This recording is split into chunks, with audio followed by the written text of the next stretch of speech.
Pinakamadali at masarap na paraan ng paggawa ng homemade pork kikiam, Chinese style. Ito, ipapakita ko sa inyo kung paano natin ito gawin. Ito lahat yung mga ingredients. Dalawang klase itong ating giniling. Pangkaraniwang nabibili sa supermarket na giniling. Then, meron din po tayo dito isa pang giniling na medyo mas malalaki yung pagkakagiling nito at mas maraming taba. Ayan, pinili ko talaga yung mas maraming taba dahil yung ating kikiam mas masarap kapag medyo may taba.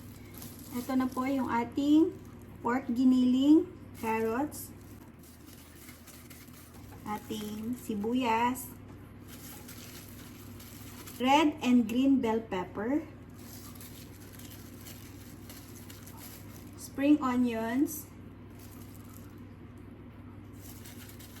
2 tablespoon ng garlic,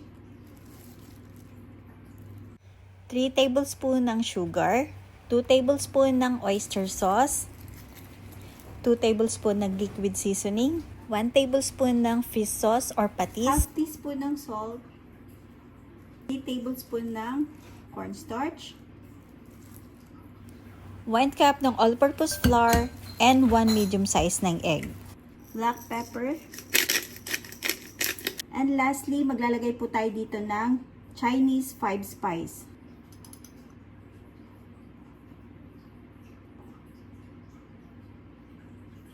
Tsaka na natin to haluing mabuti.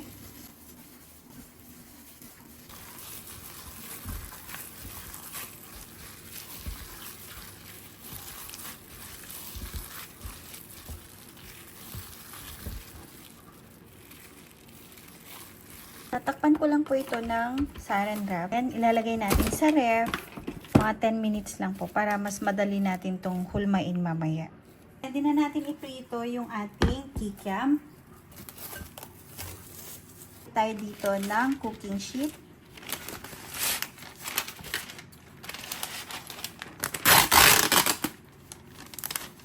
Hatiin ko lang ito kasi medyo mahaba masyado. And kailangan din natin ng pang-scoop.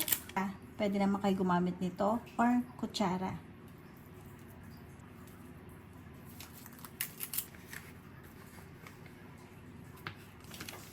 Ayan. Ito na po yung ating ganitong paggawa ng aking homemade kikiam.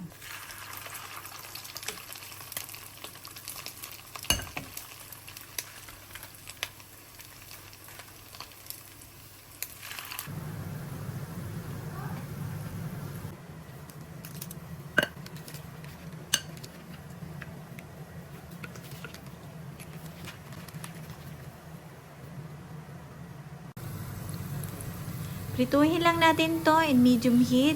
Then, kapag nag-golden brown na to, pwede na natin tong hanguin. Sobrang sarap at napakabango.